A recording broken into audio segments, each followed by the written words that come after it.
Musical Talk, the UK's independent musical theatre podcast.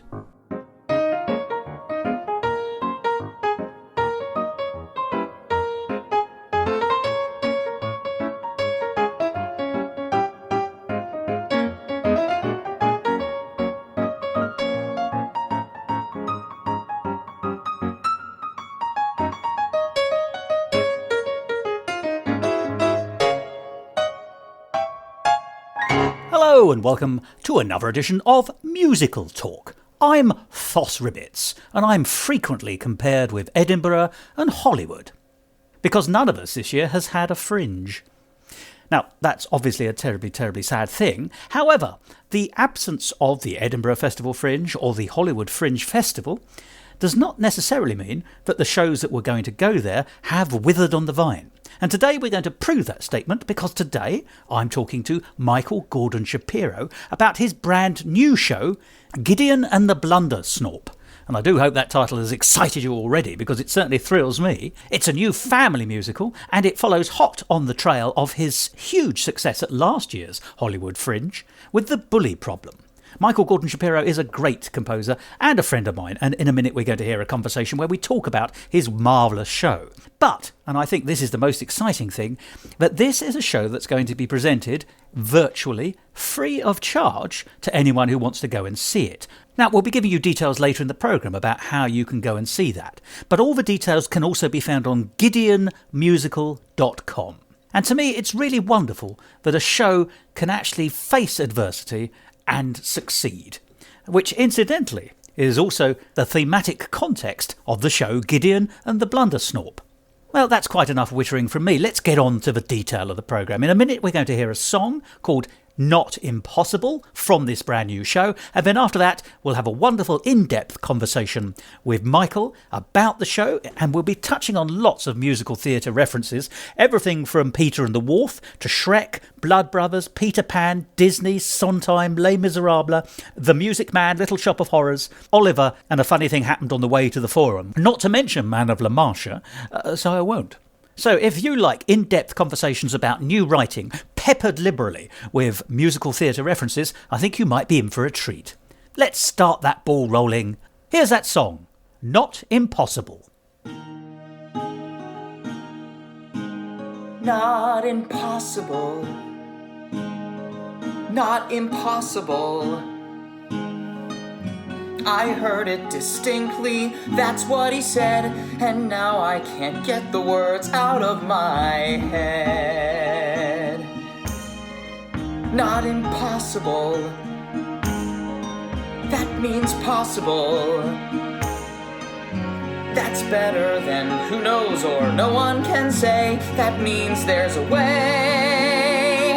So I've just gotta figure out what I can do, so that I can be part of the Cavaliers too.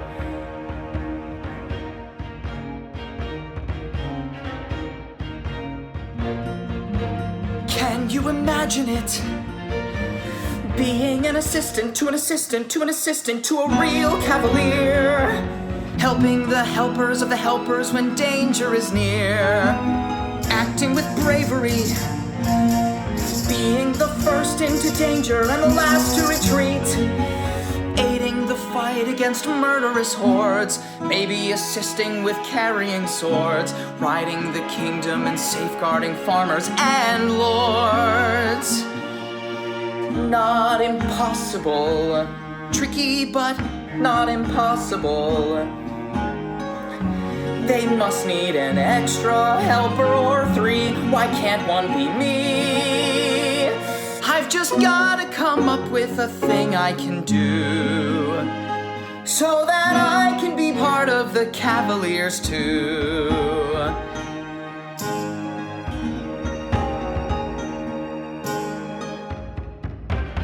Sometimes when I ride, I start to lose track of the rest of the world, and it feels like the wind is challenging me to a race. And it's just the rhythm and the bounce of the road as we pick up the pace.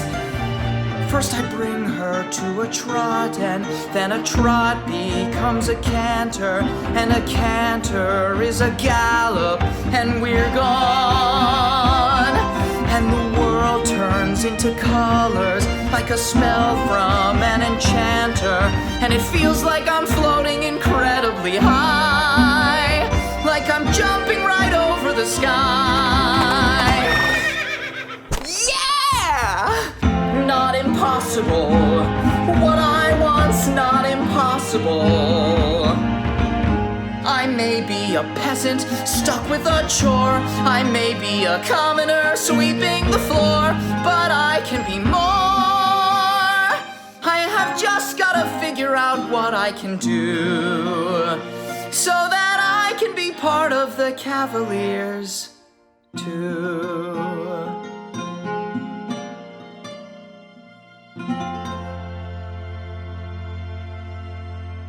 Mike, it's always a pleasure talking to you. It's always a pleasure for me to say I'm going to be talking to you, and it's always a pleasure for me to then start those conversations by telling you what a pleasure it is talking to you. But that doesn't make it any less true that, and I stand by my first statement, it's absolutely delightful talking to you. How are you? Other than having to spend a lot of mental energy just parsing what you just said, which I think came out in my favor, so all good there. I like to tell people I'm doing as well as can be expected given the unusual circumstances. Yes, the world is no one's friend at the moment, but it's not stopping us talking, and more importantly, it's not stopping you writing and producing a show. Now, listeners of Musical Talk will know that you are no mean composer in your own right, as well as being a great commentator on musical theatre in general. And last year, I think it was, The Bully Problem did so well at the Hollywood Fringe. And I know that any good writer, once they've had success, it's so good for the confidence. The Bully Problem really did well for you, didn't it, Mike? It's what I would call a local success. So within the scope of what we were doing, which was a production at the Hollywood Fringe Festival, it did really well. We sold out every performance. The reviews were all great, and the audience reviews on the Fringe website were all positive. And the cast had a great time. So that was a very pleasing experience for my first full show. It could have been 2 acts. We crammed it into a tight 90 minutes, but it was really a 2-act show. So it was a very good experience along those lines. Well, you were quite rightly lauded for it, because what I heard about it, and indeed discussed with you, sounded excellent. And of course, I think you're hiding your light a little bit under a bushel in the sense that you won a prize for Best Show. Is that correct? We were such a jumble of award nominations. By and large, we were nominated for a lot, but won very little. We did get, I think we got a pick of the Fringe selection. It was kind of a jumble of things, but we had many prestigious nominations, so that was very pleasing. I think it's very interesting, isn't it? The parallel to be drawn between all Fringe festivals and festival fringes, depending on the definition. The Hollywood Fringe is a truly important one, particularly in the American context. We often talk about the Edinburgh Festival Fringe, you and I, and frequently meet there.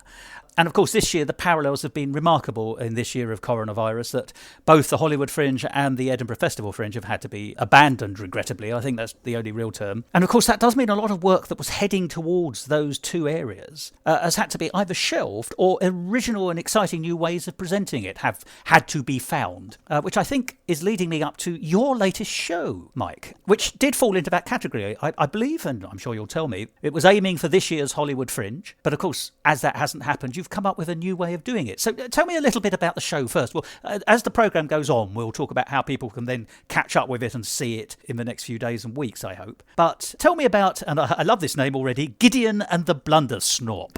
Yes, this is my third, what I would call family-friendly musical, which is a show that's meant to be accessible to perhaps all but the youngest children in the audience, but also meant to give something for the adults, either the beleaguered parents who have to sit with their children, or the young at heart who actually like the concept of the show and just go on their own. So I try to provide something for every age level of audience member. And the first show I worked on along these lines was a collaboration with Gregory Crafts, and that was called Super Sidekick, the musical. And much more recently, I think it was 2019 at the Hollywood Fringe, we had the premiere of The Bully Problem, and you were kind enough to chat with me about that more than once. And this is the third show kind of in that general sphere of being ostensibly targeted at kids, but really having something that's intended to entertain the adults as well. It is a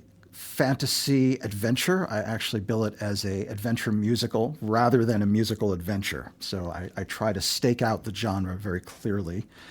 It takes place in a mythological environment that's kind of a sanitization of medieval Europe, with some historical elements like class hierarchy that play into the story, and then some very mythological elements like a giant monster called a Blundersnorp who wants to eat everybody. By the way, the name, I often come up with proper nouns by the following method. I say, the first thing that comes into your head, no matter how dumb it is, that's going to be the name that you pick.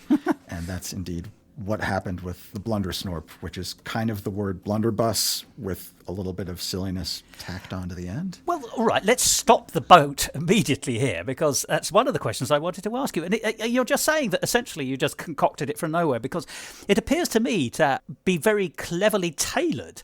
I would have said it feels like a word that's come up after a long amount of thought and consideration, because it references a whole bunch of things. I immediately was thinking of the hunting of the snark being an imaginary creature, but also the Bandersnatch from Jabberwocky, clearly sort of the big bad in that story, in fact, or one of the big bads.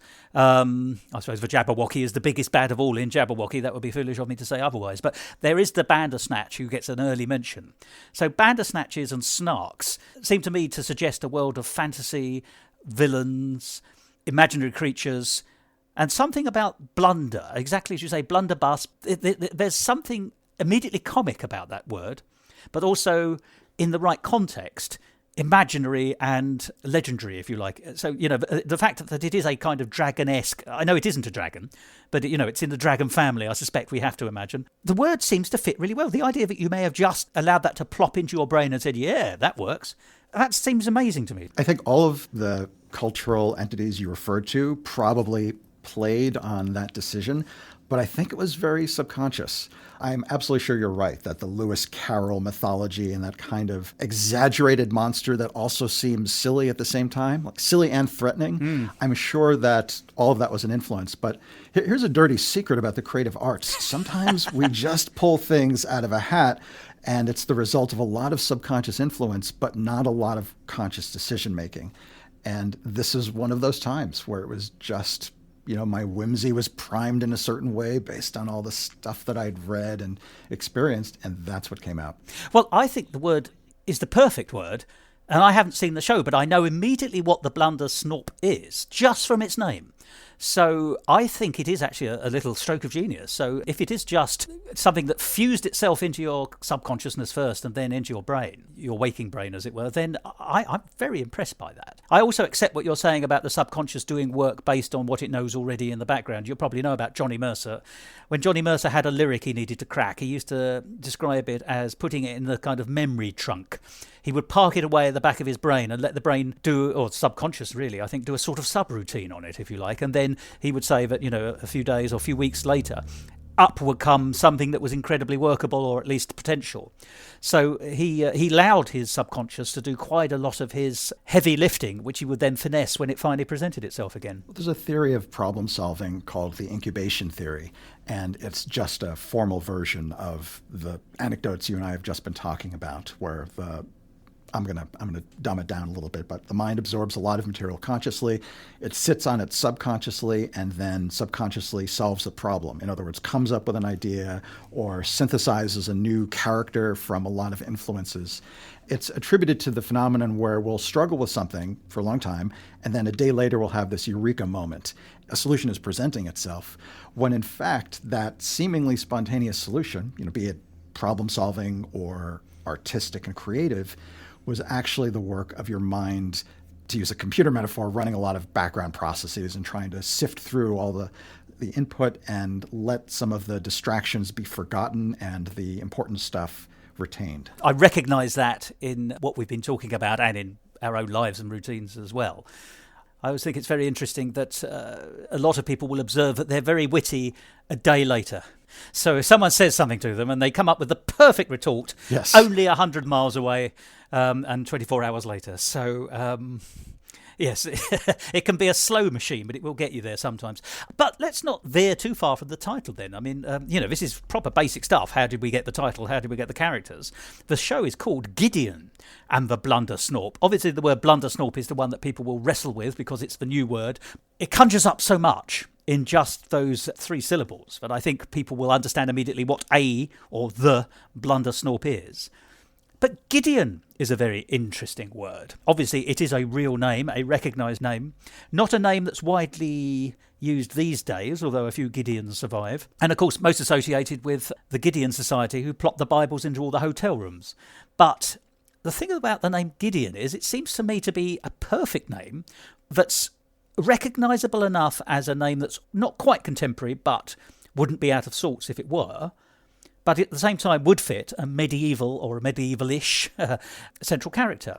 There's something right about that name as well. So how did you alight upon Gideon? Well, I think you're right. And I wanted a name that sounded like it would be at home in a fantasy environment.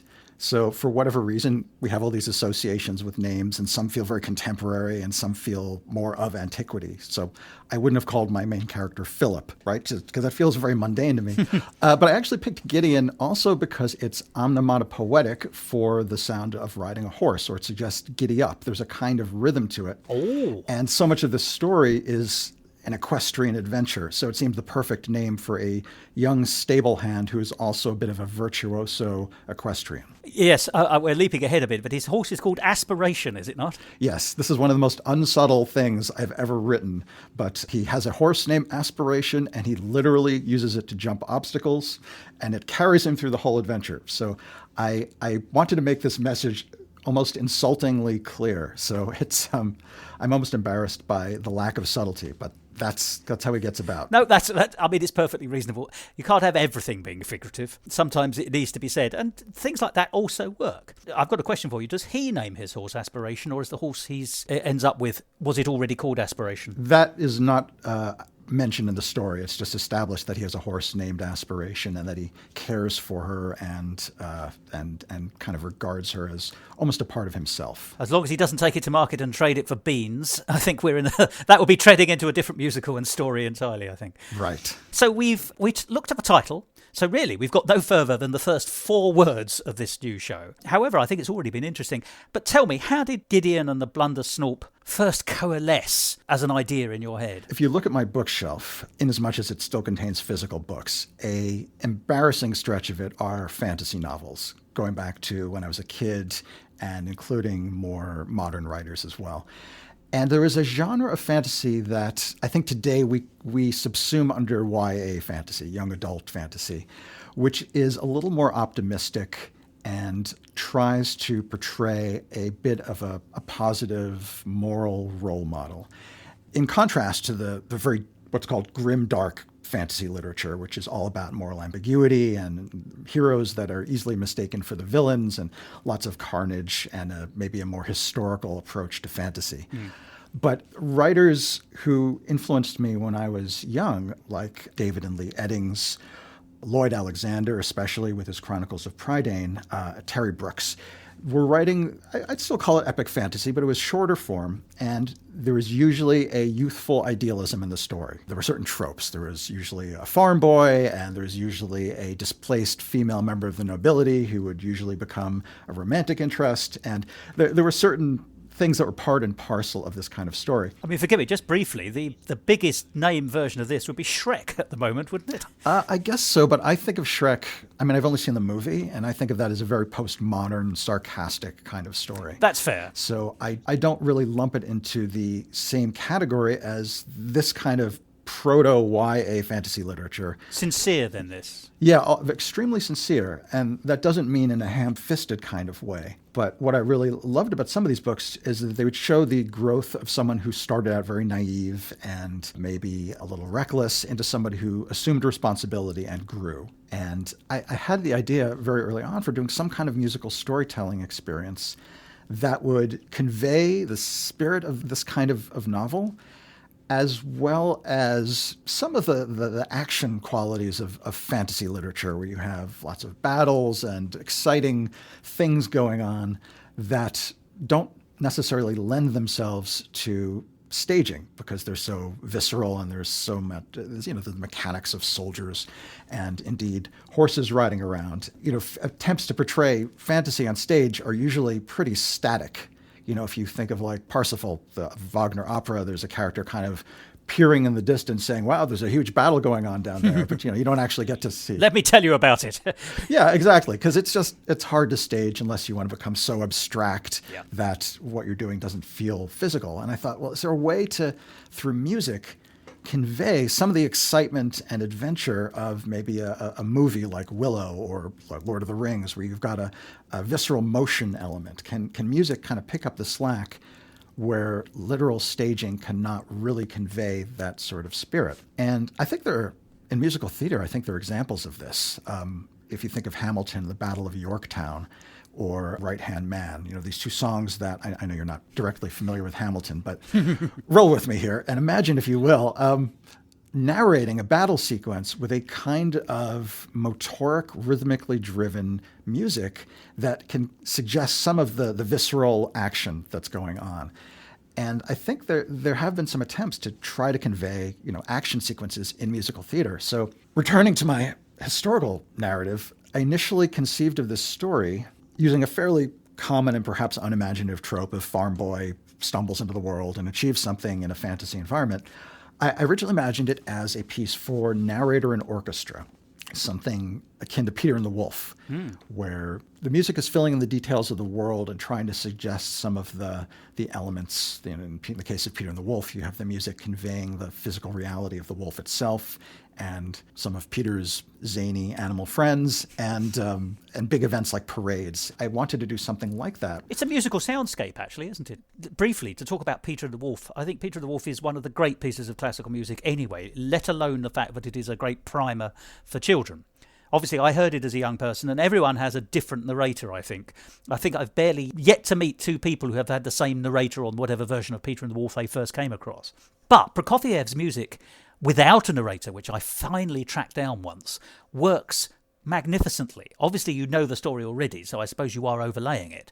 But it is a very deliberately descriptive piece of music in the sense there's, it introduces children to the concept of the leitmotif, let alone anything else. Yes. But as you say, those leitmotifs are also characterful. You're quite right. You can detect the sinew in the body of the wolf from the music. You can detect the intellectual incapacity of the duck as she scrabbles to safety. You can hear the cunning of the cat. I agree. And it should not, even though the story of Peter and the Wolf is pretty simple, the music is not. Some passages are really virtuoso passages, things that you might, if you were a woodwind player, you might see on an audition. If you're a clarinetist, play the cat running up the tree. The music is also more musically sophisticated than you would think, given the happy-go-lucky story subject. There's chromaticism, there are tones, and even Peter's theme, which seems to be your very straightforward, happy-go-lucky heroic theme. But there are chromatic notes that don't quite belong to the scale. So there's what I think of as a wit to the music in how it departs from very standard diatonic, major-minor chromaticism. And I feel like that is something that I've regarded as a role model, in that Prokofiev was working in a fairly simple storytelling mode, but he was adding a little bit of sophistication to maybe expand the horizons of the younger audience members without drowning them in dissonance in a way that would put them off music forever and have them running crying out of the theater. He picked a really nice blend of something that was accessible and then also a little bit original and interesting. And that element, not necessarily in music, but in story, is something I've tried to emulate from Peter and the Wolf. Well, it's oddly cinematic, isn't it, in a strange way? And I know that's an area where you excel already because, you're a great composer of musical theatre, but you're also a composer of cinematic music. And I think it's going to be the fusion of that we're going to be discussing a little bit later on anyway in this piece, Gideon. But keeping us with Peter, there's also a parallel, I think, with the narrative. Or so it seems to me, in the sense that when we think of Peter and the Wolf, we probably generally cut to the chase where he's in the woods trying to fight the wolf. But actually, it starts off in grandfather's garden and he is told he must not go further than the fence, the gate. So there is a limit to where he can go. Then he goes beyond that into a dangerous world. And I have no doubt that the Russian woods 200 years ago was a dangerous place full of wolves. He's immediately gone into a dangerous place, and danger confronts him, and he is triumphant. He achieves triumph over the adversity from which he was trying to be protected by the grandfather, and yet ultimately he's come out of that situation a man, almost, if you like. I mean, it's never said that Peter is a man at the end of the day because he's a boy, but there's a kind of figurative growing up going on in that story. I don't know the story of Gideon and the Blundersnorp, but just picking up a couple of references from the song Not Impossible, which I certainly will want to discuss with you a little bit later. He's on a horse, Gideon, isn't he? He's on his horse Aspiration, and he reaches, I think, the extent of the field in which he's allowed to ride. And then he makes a decision to go beyond that fence, and it is by going beyond that fence that he is, if you like, released into the next part of the narrative, but also himself beyond the trammels that come normally with his social status. You must tell me if I'm wrong. I love the Peter and the Wolf narrative. I love the Peter and Wolf parallel with Gideon, and I love the fact that it's not doing the same thing, but it is using some of these tropes and memes that we've already discussed to tell a story of self-emancipation almost. That's definitely an element of it, and that moment serves a couple of purposes, which you have to do when you're writing a compact story. Every moment has to both be have some value in the moment itself as well as serve part of the narrative. And in this case, I'm also establishing that Gideon has a level of horsemanship that is unusual for someone of his age. And those skills will specifically be called for later in the story. So my attempt here is to show that he's straining against the limits that have been imposing on him, and he aspires to go beyond them. And again, having him ride a horse named Aspiration is probably the most unsubtle way I could make that point. But it also shows, hey, this kid's pretty good on horseback. And another character actually comments that. So later on in the story, when he is doing some fairly daring and difficult maneuvers on horseback, it will feel anticipated. It won't feel like something that came out of the blue. He's also a stable boy as well, isn't he? So he's actually in the right profession, even though he's at the bottom. Yes, he's a stable hand, and he yearns to be a knight, which in this story are called the Royal Cavaliers. That's his big dream, and I'll tell you a little bit about the beginning without spoiling too many of the developments that happen. Yes, please. Because it's only an hour long, so if I tell you too much, I've already told you the whole story. But he starts out with a dream of being a Royal Cavalier, and the song Not Impossible, which is available online and in demo form, is exactly about that. But he, in addition to being very aspirational, he has also bought into the social system of his world. He is told that a stable boy is not of a social class that would allow him to become a knight. And he even investigates further. He says, well, could I be an assistant to a cavalier? And he's told, no, those are squires, and that's actually a coveted position, and you have to be the son of a nobleman or a merchant to be a squire. And this might send a less determined person back to their day job, but he pushes the issue further, and he says, well, what about, do squires ever need an assistance? Could I be one of those? And here he's runs into resistance again, and there he's told no. An assistant to a squire is called a page, and likewise, that's likely a young child of a noble who will one day become a squire and be expected to represent the family. But Gideon pushes it further, and he says, well, do pages ever need assistants? Could anyone be an assistant to an assistant to an assistant to a cavalier? And the person he's interrogating finally says, well, I guess I've never heard of that, but it's not impossible. And Gideon seizes upon this statement. It's really meant, that's kind of far-fetched, kid. Why would you even ask about something that ridiculous? But Gideon hears the words not impossible, and what he takes from that is, okay, so it's possible. And that becomes essentially his rallying cry throughout the show, that what he's trying to do is not impossible. And not only is that the lyric for his I Want song, but that's kind of becomes his slogan. I was going to say exactly that, because in the Not Impossible song, there is an overt statement, isn't there? Because there's a lot of play on the word impossible. Is it impossible? But it's not impossible. And then he says, not impossible, that means possible. That's better than who knows or no one can say. It means there's a way. I like the fact that actually, that is a very literal dissection. As you say, it misses perhaps some of the subtlety in the way it was meant. But he's taken the words, he's taken a literal meaning, and he's found a positive. And that's pretty much who he is in some senses, isn't it? It is the positivity that he brings that actually acts as the leverage that he needs as far as I can see throughout the piece. Exactly so. He's in a social environment where he is discouraged from being anything more than he was set up to be by birth, just a menial laborer, essentially a peasant. And he has a relentless desire to go beyond his own grounds. And when he doesn't have that kind of encouragement from the world, he has to provide it to himself.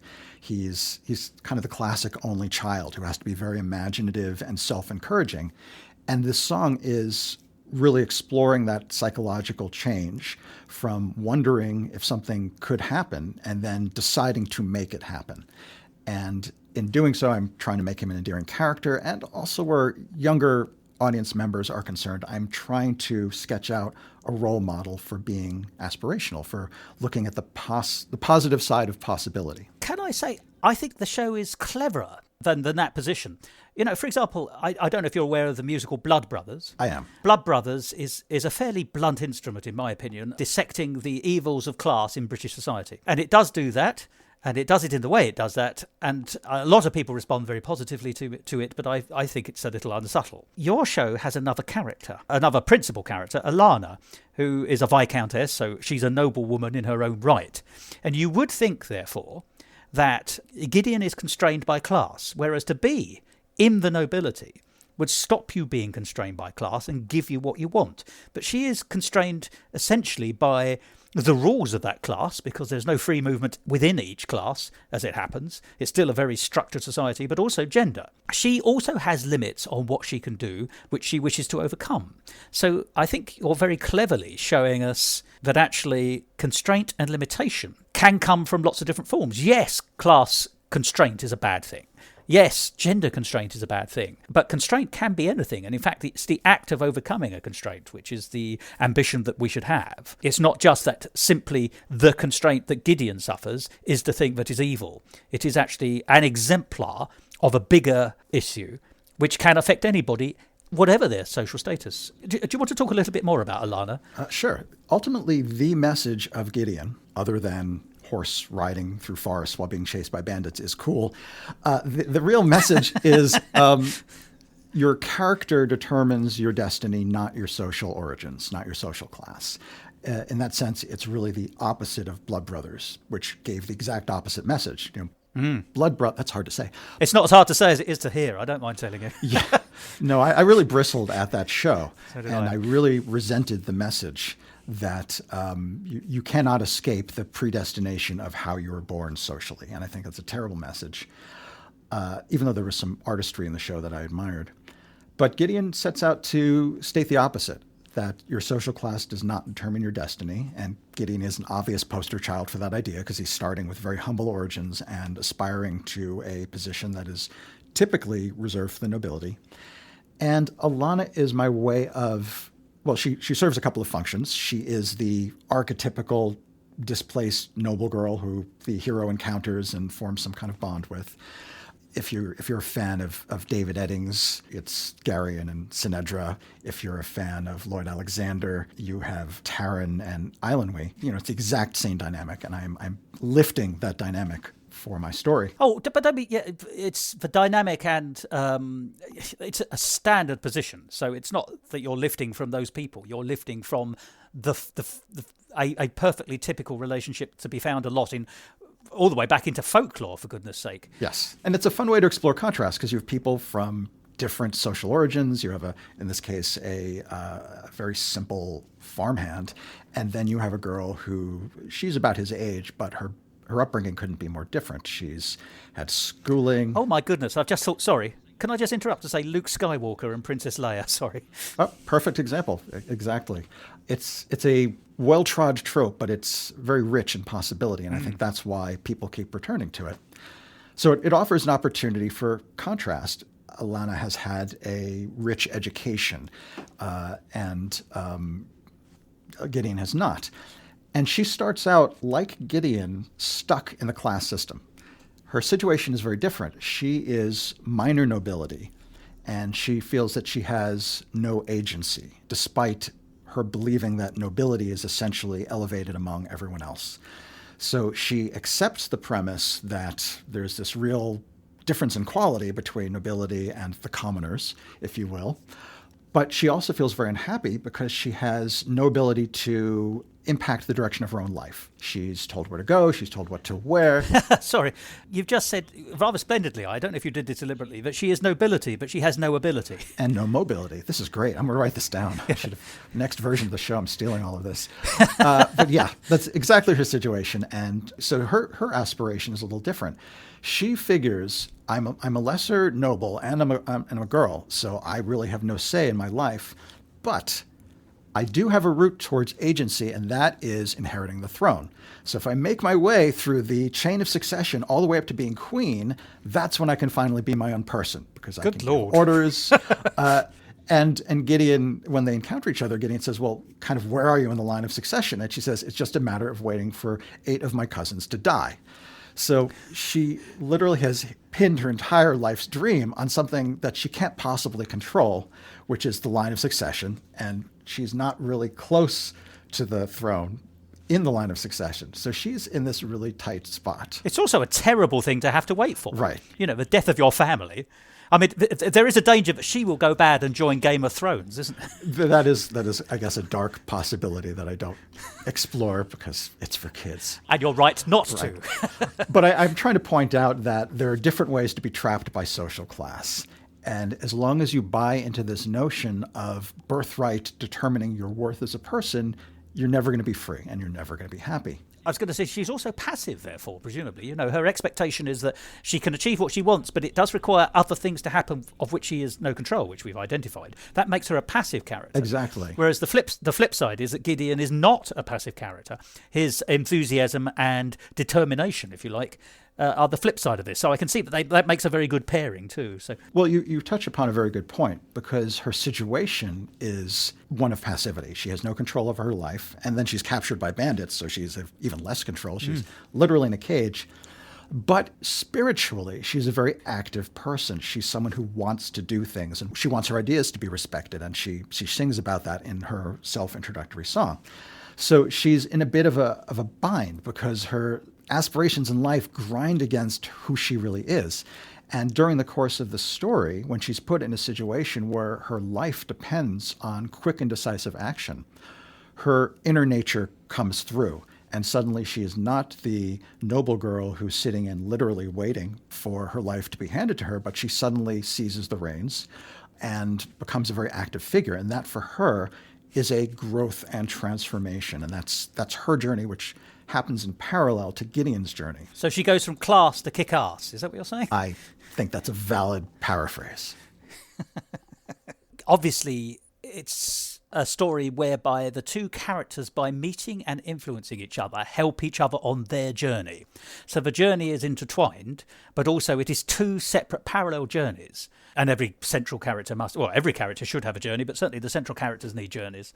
Obviously, there's also the physical aspect of having a journey, isn't there? I mean, you do have the element of a quest, I suppose, really, in this piece. That's very much the case. And the nature of the quest, I'm going to tread lightly so as not to give away the few plot points that I have. But I imagine a Blundersnorp might be involved. Yes, well, that's stated near the beginning. There's an announcement early on that this monster is terrorizing the woods. And Gideon, who has wanted to be a cavalier, gets in his head that if he can contribute to the effort, I'm going to be a little vague, but if he can contribute to the effort of stopping this monster, that might get him into the Cavalier Society in some way, even if it's just as a sub assistant. So that's the incident that instigates his personal quest. To actually answer the thing you said, yes, the two of them do have these parallel quests that are different in detail, but have some similarities in that both characters are trying to escape the constraints of their respective social roles that are imposed upon them. But also in terms of just the physical action of what they have to do to navigate all these hazards that the story throws at them, I was very careful to set up the story where they only succeed by cooperating.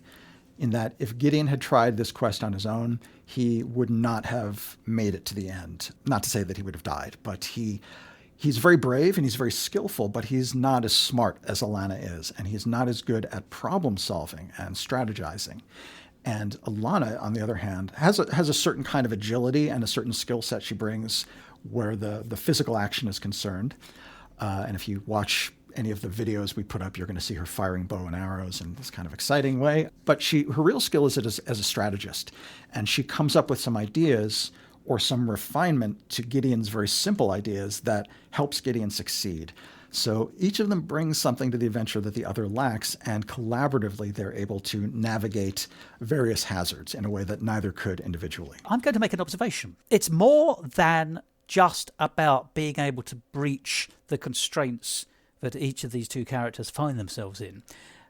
You also then have to do the right thing, whatever the right thing is, once you've made the escape into the environment, once you've made it into Peter's Woods where the wolf is. You can't be a bad 'un, you've got to be a good 'un. And I think I like the fact that there is a treacherous forest, isn't there, which is full of bandits, I think, in the story. Some with marvellous names. I've got Joey, Pipsqueak and Toothpick. I wrote them down. I thought they were fantastic names, if you don't mind me. Joey Pipsqueak, in particular, I think works at every possible level. Once again, you're very good at creating these sort of... that's a thumbnail sketch of a character before I've seen or heard anything of him. But I think what's interesting to me is the concept of the bandit is another kind of character who has found a constraint. In this case, the constraint of what might be called civilized or respectable living, the constraint of law, and gone beyond it. In their case, their wishes and wants as bandits is constrained by the morality of a society. But to go beyond it, therefore, is to breach a constraint. It's the same thing as figuratively jumping over that fence or going beyond Grandpa's gate or whatever the symbolic limit is that represents the constraint in real life in the story, in this case. So they have gone beyond the law and now live beyond the law. So they have also broken their constraint, but not in a positive way. It seems to me that actually they've achieved their ambitions as bandits by being bandits. But actually it's a terrible, scratchy, unpleasant life. They're living in a no man's land, the forest, the treacherous forest. They help make it treacherous. But actually they are not role models. So I think what I like about that is that you're also setting up in your story that it's not enough to breach a constraint.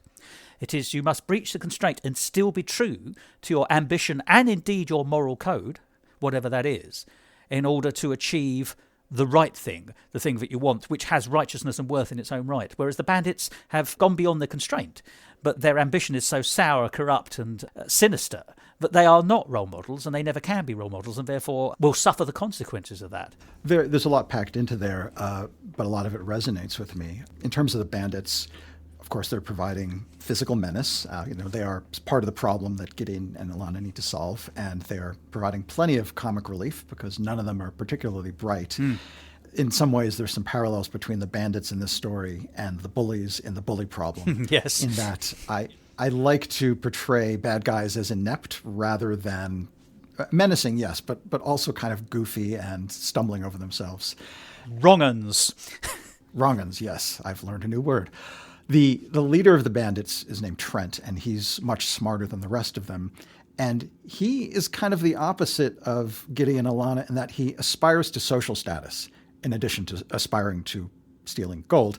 He wants a kind of lordliness, and you can see that in the way he addresses his men. He really wants to be looked up to as a leader figure, not in the sense of having earned the respect of his men, but he just likes the prestige and status of being the boss.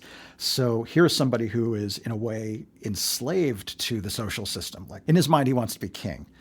And it backfires because the people he is trying to lead are not that good at what they do, and they're not as obedient to him as he would like. So they're constantly, unintentionally thwarting him. Sometimes in music, sometimes in their choice of action. This is Captain Hook, in a way. He's very much of that archetype, the self-appointed gentleman, aristocrat bandit. He's the highwayman from the poem. He's that character. But at one point, he sets up a very obvious rhyme in a song, and he's about to deliver it. And another bandit just jumps in and gives the absolute wrong word that doesn't even rhyme. So it's, I play that moment for comedy, but it also shows that he's not really that much in control of his troops. This is James Moriarty to a degree. It's only his henchmen that ever let him down, certainly in the film versions of the Sherlock Holmes stories. But do you know the Disney film Basil of Baker Street or The Great Mouse Detective? Only through name. I haven't seen it. Oh, well, it's well worth watching, and I think you'd enjoy it a great deal. But Vincent Price is the voice of Professor Ratigan, who's the principal villain in it. And he sings a song where there is an obvious rhyme that comes up, which is rat. And the thing about Professor Ratigan is he doesn't want to be thought of as a rat. For him, this is the class status thing going on. He wants to be thought of as a big mouse, so he can be king of mousedom. He actually overtly says that.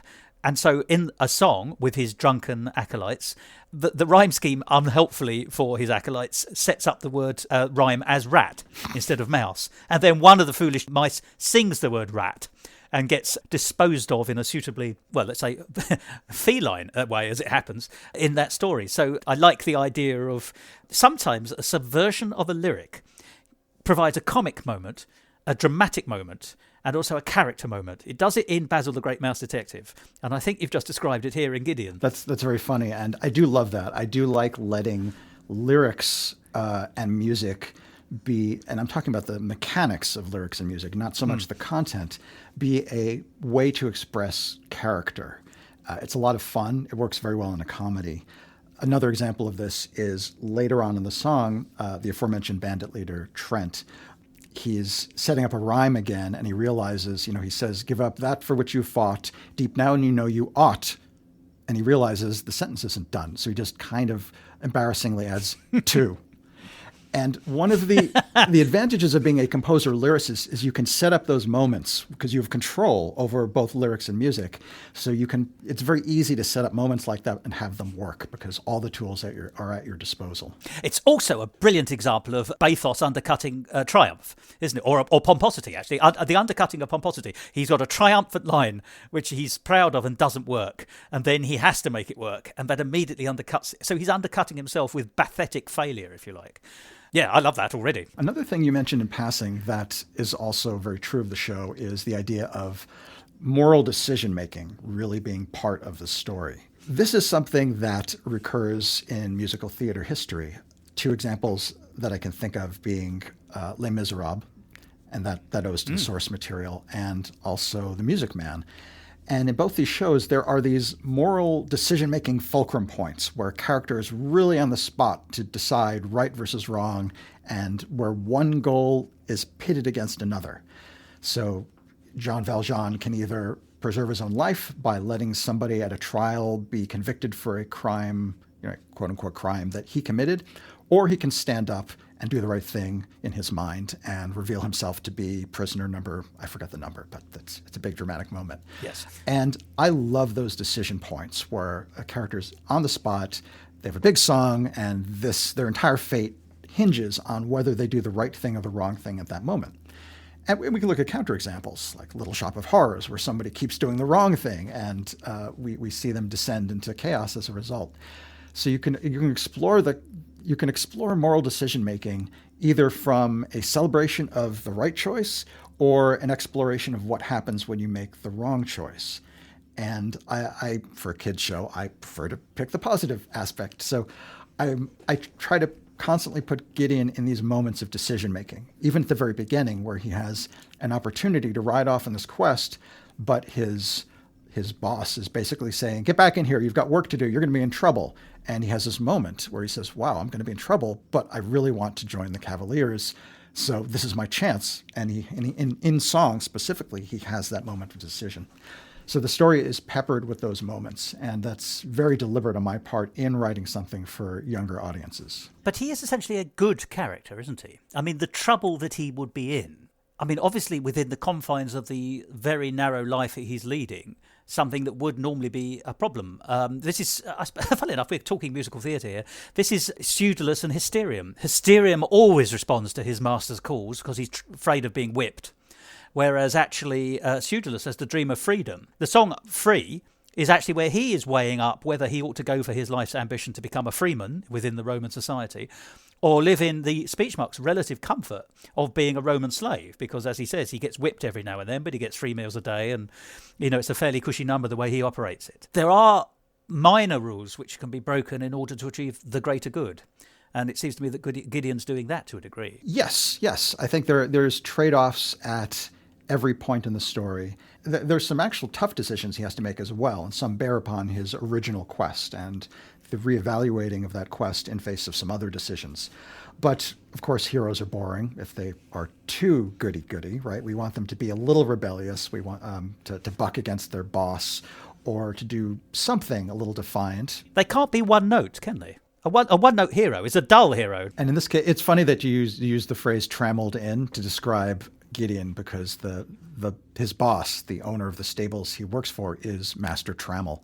So that's literally the case. Let's briefly step into them then, because he's got a wife as well, hasn't she? Is it Mrs. Shillelagh? Shillelagh's her first name, but yes. This is kind of a third Arnier-like couple. This is Les Miserables, isn't it, in a way? Yes, they don't play very heavily into the story. They're kind of the starting point for Gideon's quest. They're not recurring characters who follow him along, but they do present a comedic view of servitude, trying to make something that's actually in real life terms, kind of dark, where you're an indentured servant and you're given menial labor and you're disrespected and you're bossed around, and trying to make that comedic through having two very vapid, obviously self-serving superiors for Gideon at the start of the story. They're like the Undertakers in Oliver in that sense as well, funnily enough.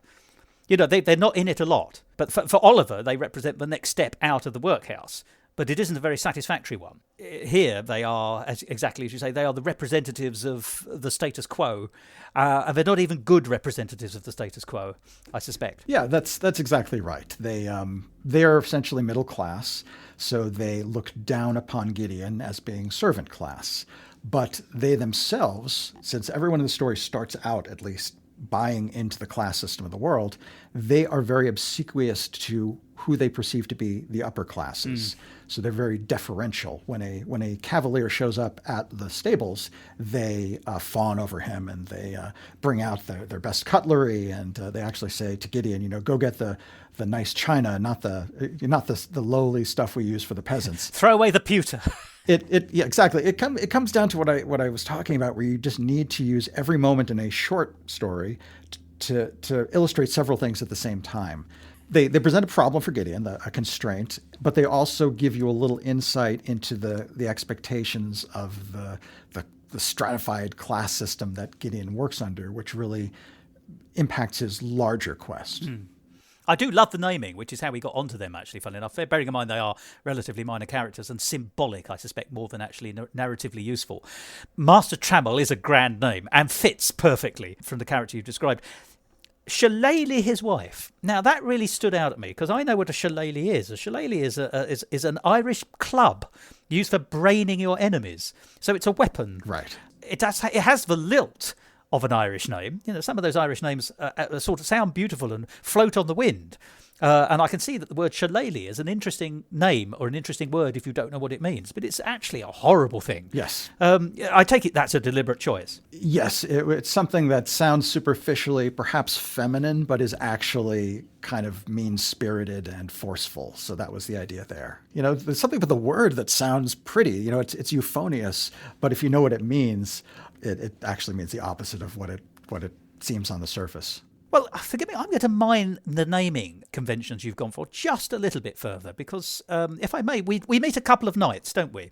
There's Siborius and Sahalak. Now, those are great names. They sound like they could be knights. If someone said two of the knights of the Round Table were Siborius and Sahalak, I certainly wouldn't have blinked, because those names seem exactly right. Well, this is something that's bit me in the rear a little bit, because the name is supposed to be pronounced Cerberus, as in bore us. Oh. Because he is a very pompous, self-aggrandizing cavalier. And he is meant to be kind of a boor, B-O-O-R, and pompous, and very much a contrast to Gideon's idealization of the cavaliers. There are some other cavaliers we meet later who are actually good and noble and do represent Gideon's ideal, and those were simply named after two of my junior high school teachers who I liked. Oh, right. Now, that's really interesting. Well, let's go back to Cerberus then, because certainly it looks like Siborius. And I was getting sort of the flavours of the Aurora Borealis, which is a very impressive thing at a distance.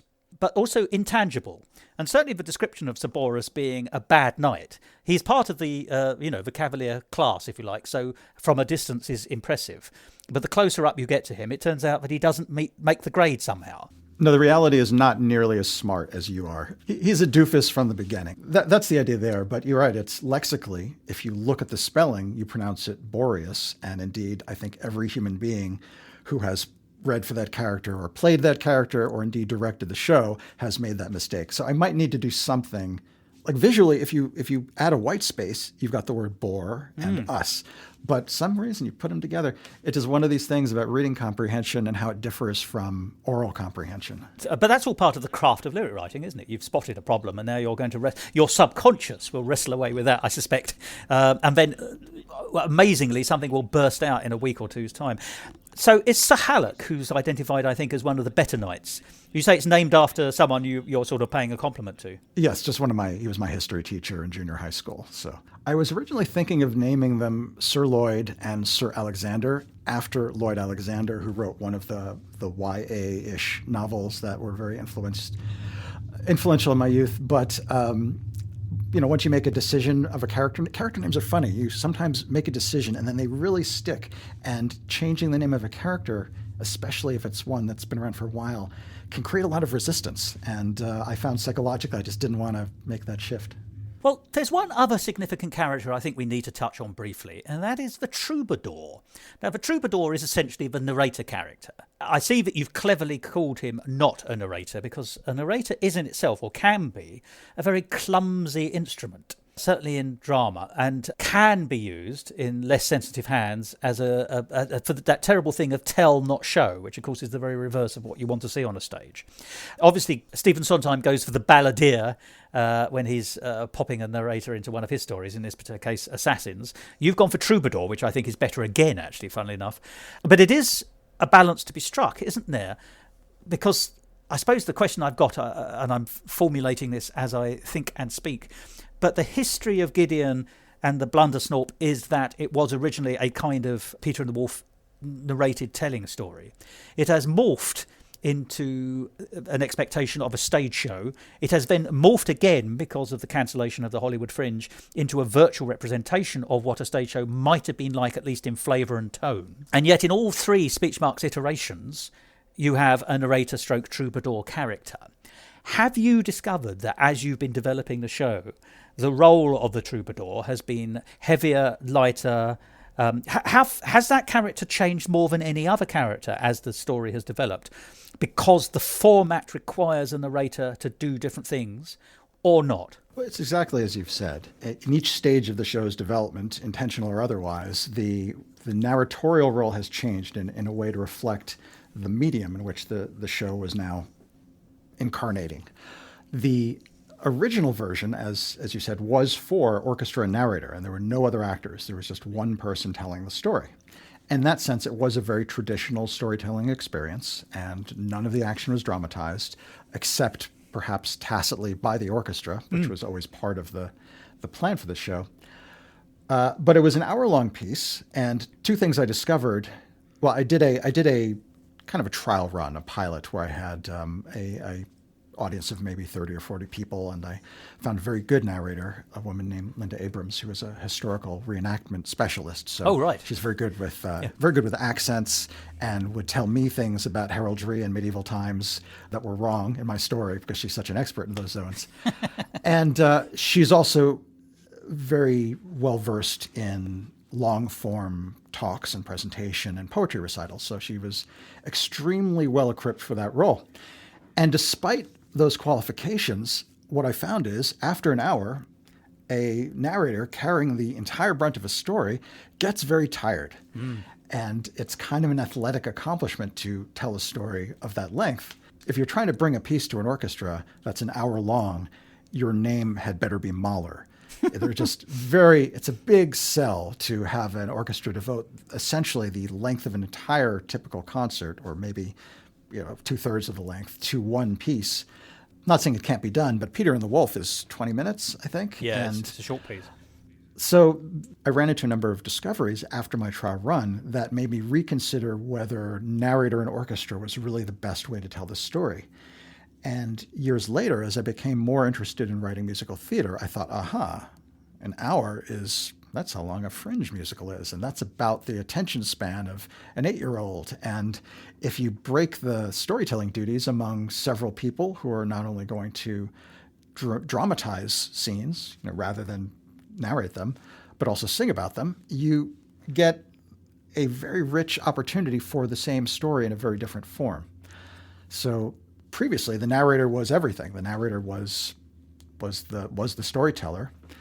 In the stage version of the show, which is now a proper musical, the narrator has transformed into a bit of a maitre d', a recurring role where the details of the story are being conveyed to us. And to some extent, this is a convenience of having necessitated by a short time frame. Yes. You don't have time to show people walking through a forest for 20 minutes, so it's very convenient to wheel the troubadour on stage and have them say, and then they walk through the forest for 20 minutes. And when it comes to the action scenes, remember one of my goals was to make this a kind of cinematic-ish exploration of some of the action aspects of fantasy stories. The troubadour can really fill in some of the gaps where we cannot convey certain types of action on stage, except through caricature. So there's some moments where the troubadours are very helpful in describing the physical action. I was going to say a kind of sauce on a ready-made meal, on a meal that's already delicious, but it helps add a cement actually to the narrative bricks then. Or dramatic bricks perhaps is the better way of putting it. So you've got the performance on stage and it goes as far as it can. And as you say, there are some things where the challenge of performing it dramatically would be too much or can be enhanced by additional narrative flavourings being added without the actual narrator doing the heavy lifting. I can see exactly what you're doing there, and I think that sounds like a better balance. There's also a long tradition when you're addressing younger audience members or, in books, younger readers, to really just directly tell them what's about to happen or what just happened or what is happening, just to make sure that comprehension is clear. But for an actor, being a narrator is actually a pretty dull gig. It's a pretty boring assignment. So one of the things that's happened in the evolution of this piece was the troubadour has been given his or her own agenda. And that is, they are very invested in the idea of an exciting story. And in our case, we have Alan Wiggins doing the troubadour, and he's fantastic, but the part could be just as easily done by a female. It's not gender specific. But for convenience, I'll say he, just because in this case we have a male troubadour. And he introduces the piece with a kind of a mini essay, an opinion, kind of like an op-ed, saying, I'm telling you this story and I want it to be exciting. And that means it has to have certain qualities. There has to be threats and excitement, and there has to be tough decisions to make. And that's really the content of the opening song, which is called Age of Adventure, where the troubadour is setting up expectations for what he wants to see in a story. And he's not entirely passive as the story goes on. He sometimes pops up in a critical role, and he interacts with the actors, briefly breaking the fourth wall in a way, and basically directing them differently, saying, that's not how that should happen. I want you to do that again. So he's almost like a director who steps in and wants the scene to be reinterpreted. So he's a narrative dramaturg, actually, I think. Yes, that's a very good way of putting it. And at the end of the show, he even manages to take his own idealism and challenge the audience a little bit. And this is another area where I'll be vague. But he comes at it with a series of wants and a point of view. And I think that elevates the role, or at least that represents me trying to elevate the role beyond the level of someone who's just recounting a series of events. I'm really delighted to hear what you've done with the narrator there. And that does sound like a sensible development. I also love the fact that you are learning from your field experience, if you like. You tried it out and it turned out an hour was too long in just a narrative form. The dramatic options allow you more, and it also allows the story to be richer and fuller and more engaging for at least a section of your hoped-for audience, the younger section, whilst also being written cleverly enough to have a story of their own. So I think this fulfills your own manifesto, which you identified at the beginning of this conversation, which is actually about the show not being a children's show, but being an all-family show. It works at different times, in different ways, and in different flavours and tones, and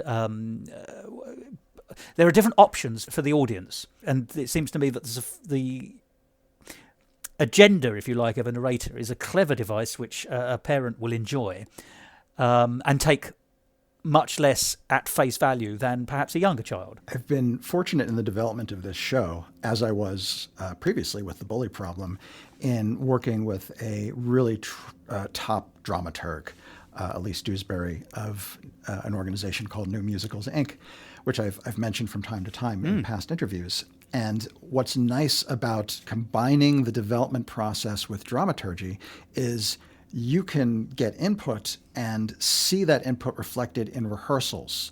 So in contrast, imagine if you're doing development of a show and then you're done with the development and then you take it off to a workshop. You don't have that synergy between ideas and feedback and perhaps criticism and the actual seeing the show unfold. So by doing this kind of simultaneous development and production, I'm in a very good space for efficiently improving the show. And I think I've really benefited from that.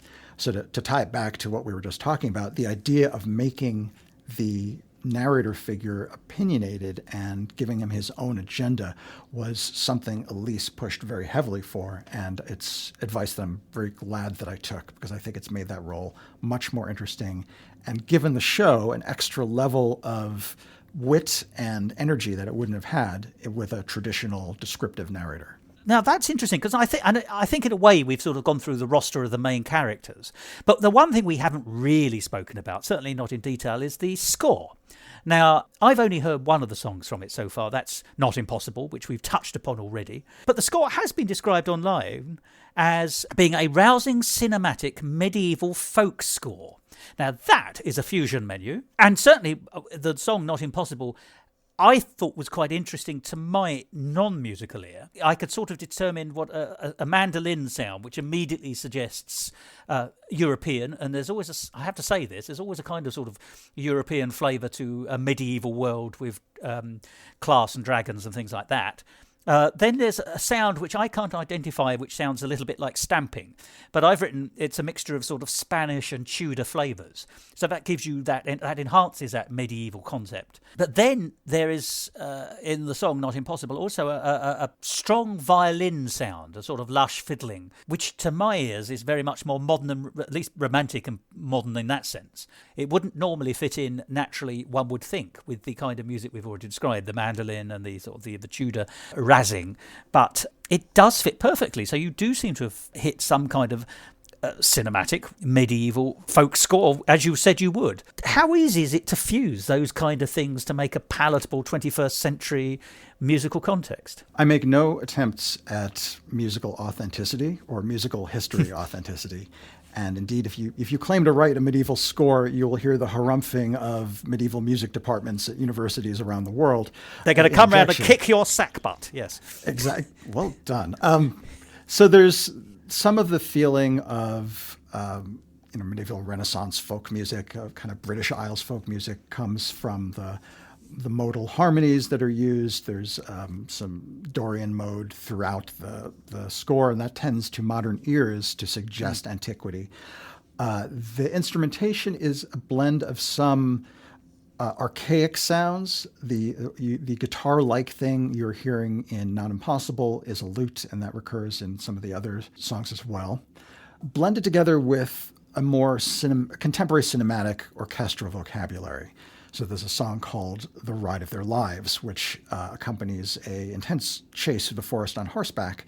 And here we start to hear the brass motives and snare drums and the more familiar sounds that you might hear in a Lord of the Rings type score, where we're just saying, here's the 19th century orchestra, and we're going to use this as the universal, dramatic, exciting musical language, even though valved brass didn't exist in medieval times, and neither did violins for that matter. They just had, viols and precursors. So there's no systematic attempt at ethnomusicological coherence. Oh, write that down and look at it later. That's a lovely phrase. You can quote me on that. It's very much, very slowly. The orchestration of music is very much, it's inspired by all these elements, and it's meant to suggest a flavor, but if you think of, Man of La Mancha, which also has kind of a driving hemiola rhythm in its opening, that one is much more firmly rooted in Spanish folk music. So that's kind of where that drive comes from. That has some elements of Spanish folk music, but Dream the Impossible Dream and a lot of the other numbers just sound like show tunes from the 60s. So I think this approach works very well in musical theater, where Yes. you're drawing from a palette, but you're not subordinating your own artistic identity to that palette. Lehman Engel used to make this point very vehemently. He'd say, if you're writing in a time period or location that suggests a musical style, don't ape the style of that period. Be yourself and maybe suggest a little bit of that period, but be true to yourself first and foremost. Well, it's absolutely true, isn't it? But the grammar of music has changed over the years. So you want to echo the flavours and ideas of music without being slavish to the grammar, because it is the grammar which actually takes you out of a modern engagement with the music. There's also the question of how would this instrumentation, or how will this instrumentation translate to stage productions in the future? And I've spoken at length about the trade-off of live musicians for pre-recorded tracks. The concept I'm leaning towards orchestrationally for the future, not so much for this online version of the show, but I'd really like to score it for string quartet, guitar doubler, so someone who can actually drag a lute out of the closet, but if it's a production in a sleepy town in the middle of the country and lutes are not in abundance, they can just pull out their Taylor 6-string and use that instead. Percussion, and I debate whether I want a pianist or not. But this chamber folk ensemble is something I think I'd like to explore in the future, even though it won't have the thundering richness of the full orchestra as is represented right now digitally. I think it's an ensemble that has a lot of potential and could be a lot of fun for those productions that have live players. I might end up moving the show in that direction, even though right now there is this large cinematic sound. And there we are, of course, talking about these future productions. I mean, as we say, the show has developed and is continuing. But there's a very exciting thing happening, I think, really in the next week at the time of broadcast of this show. Is it the 11th of October? There's a chance for everyone to see a virtual version of Gideon and the Blundersnorp. Tell us a little bit about that. Well, the transition to an online workshop was obviously necessitated by the central defining event of 2020. Yes. Earlier in the year, we waited with bated breath to see if the Hollywood Fringe was going to retain its June schedule and then its reconceived October schedule. I think it was October. And eventually it was clear that the festival wasn't going to happen. And eventually, indeed, it was formally canceled. And during this waiting period, the producers and I put our heads together and we started thinking of contingency plans. And the organization I'm working with, New Musicals, Inc., has a long history of bringing musicals and workshops and songs online. They've been building this skill set before it became very important during the last year. So we started thinking, well, why don't we do an online version of this, make it a reading rather than an off-book performance, and just put some actors on Zoom and see what we get. And that way, at least we can share the story with an audience, not quite in the form that we originally imagined, but in a form, and let development of the show continue. The alternative would just be shelving it until the summer of 2021. And I think that's both demoralizing, but also wastes time that could be used towards making the show better. So why not really avail yourself of the wonders of technology and bravely attempt something that may or may not be a good idea. And snatch victory from the mouth of possible disaster. Well, certain disaster, because we definitely had to cancel the original show, and we were in an advanced stage of planning when the cancellations came. But it turns out that with a little bit of technical know-how and a lot of imagination and good humor and accommodation to inconvenience, you can create a kind of approximation of a musical where every actor is recording from home and all collaboratively connecting using off-the-shelf teleconferencing software, in our case Zoom, And with a little bit of post-production, you can cobble together something that's kind of halfway between a staged performance and a movie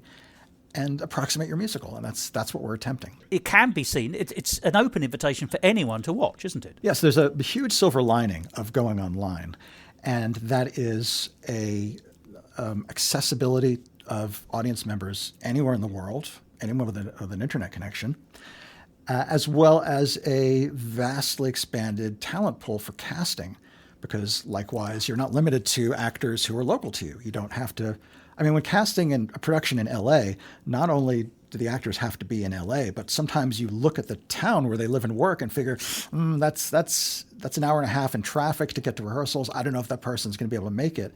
Whereas on the map, they might seem to be really close. When you go online, suddenly you have any actor with an internet connection and a willingness to participate in an experiment is suddenly available. And indeed, we have cast members from around the country, as well as some cast members who are local to me. And the flip side of this, to which you just alluded, is that we can now share this with the entire world rather than just with audience members at the Hollywood Fringe. So this is a very roundabout way of saying, and I hope that listeners to this interview and Musical Talk fans generally will join us on October 11th for the stream. The timing is not ideal for those of you in the UK. I will admit that. We had to accommodate East and West Coast of the US where our cast is. So I haven't done the math, but I think it's something like a 10 p.m. start, Greenwich Mean Time. But if you're willing to stay up late, anyone around the world can join in and experience this quasi-musical. Well, I'm certainly going to try. To be honest, in many ways, this will be a rare opportunity for me to see a Michael Gordon Shapiro show as it happens. I've seen a few of your bite-sized musicals, but I didn't get to see The Bully Problem, and I really wish I had, because I liked everything about it that I've heard of, and indeed the music. I've liked the song I've heard from this already. This conversation has also whetted my appetite entirely. So in a way, this is my virtual appearance as an audience, or an audient, at the Hollywood Fringe, as I shall imagine it. But tell me, how can people see the show then? The surefire way to do this is to go to the following URL, nowplaying.gideonmusical.com. And that subdomain will automatically take you to wherever I decide is the most convenient place for you to go. So in this case, it will take you to the Facebook event. It's kind of an RSVP for the event on Facebook. And that has, if nothing else, has all the information you need to indicate your interest in the event. And once we get the Zoom link, the link you need to use Zoom to actually see the show, we will publish that on that Facebook spot. Additionally to that, as of October 1st, you will actually be able to register for the show, which will guarantee you a spot, so that if we hit our limit of, I think, 500 people is what Zoom webinars allow you to accommodate, that will guarantee you a spot. So it's absolutely free. We're not charging anything, but you'll have the opportunity to formally RSVP and tape off your digital equivalent of a seat.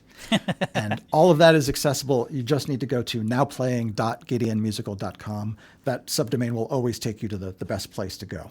And your own website, because there is a website for the Gideon show, isn't there? That also has details, I think. Yeah, the same information appears in multiple places. If you just go to gideonmusical.com without the Now Playing part, you'll see general information about the show. There will be a link to the reservation once that's opened up.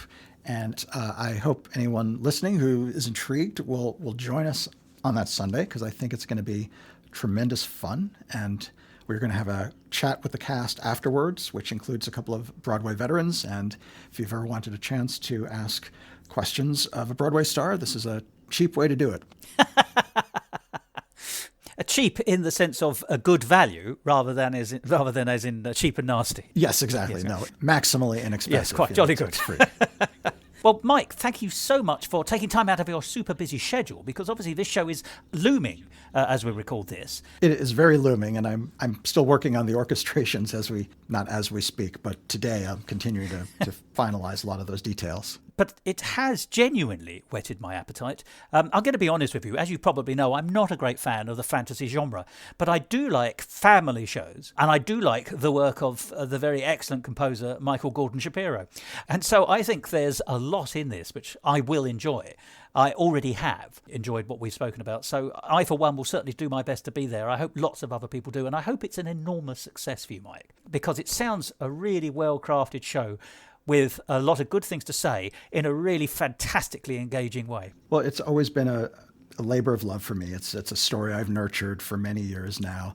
And I think the cast similarly felt really engaged by it, because otherwise, why would they subject themselves to the absurd inconvenience of recording into teleconferencing software from their living room?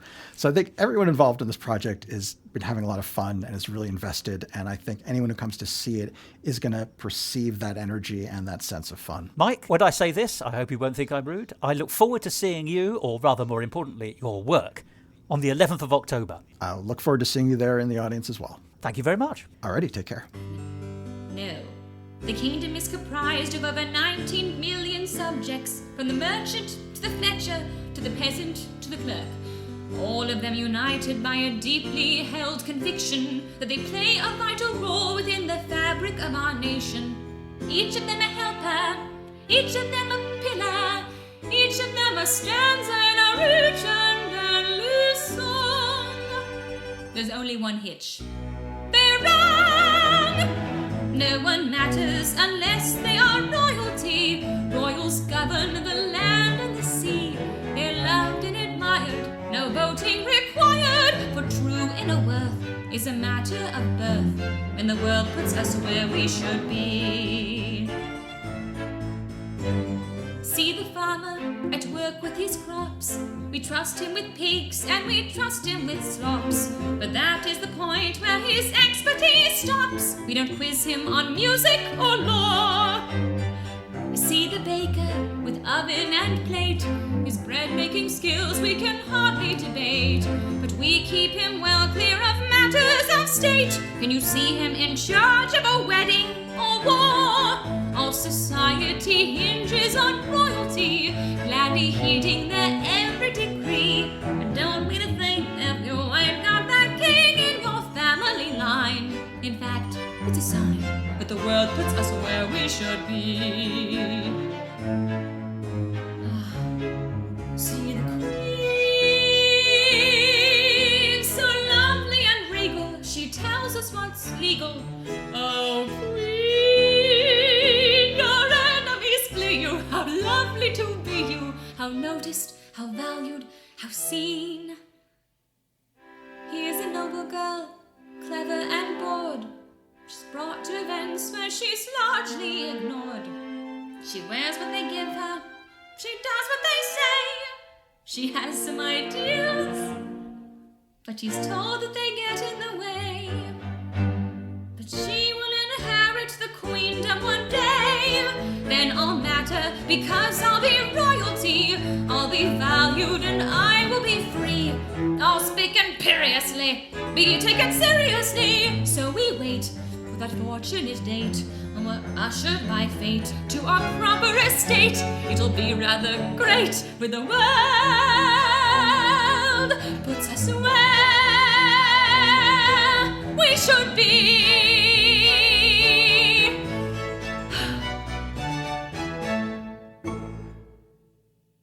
Oh, I should not have told you all that.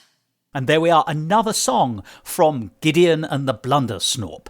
And it was called Royalty. And I do hope that, like the conversation and the song before it, that it's excited you at the prospect of being able to see a version of this show virtually on Sunday, the 11th of October 2020. As Mike himself said, if you want to find out how to see it, go to nowplaying.gideonmusical.com, which will direct you to where you need to go to register to see the show. Remember, it is free. Or alternatively, go along to gideonmusical.com to find out more about the show and then follow the links from there.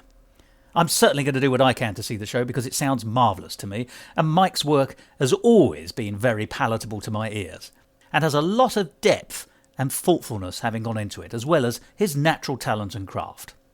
Well, maybe speech marks see you in the audience, close speech marks. Obviously, in these terrible COVID times, that isn't actually possible, but you know what I mean. Anyway, that's quite enough from me, as it so often is, I've discovered. So let me bring this episode to an end, and we'll do that maybe all together. When I say the word, why don't you say the word as well? Well, I know there's thousands of good reasons why you won't, or you shouldn't, or you can't, but I'm going to pretend. I'm saying it now. 3, 2, 1. Goodbye. This episode of Musical Talk presented by Thos and Michael Gordon Shapiro and edited by Thos. Copyright Musical Talk 2020, except for the songs, where the copyright remains with the creators. And my enormous thanks to Michael Gordon Shapiro for allowing me to play his songs in this episode.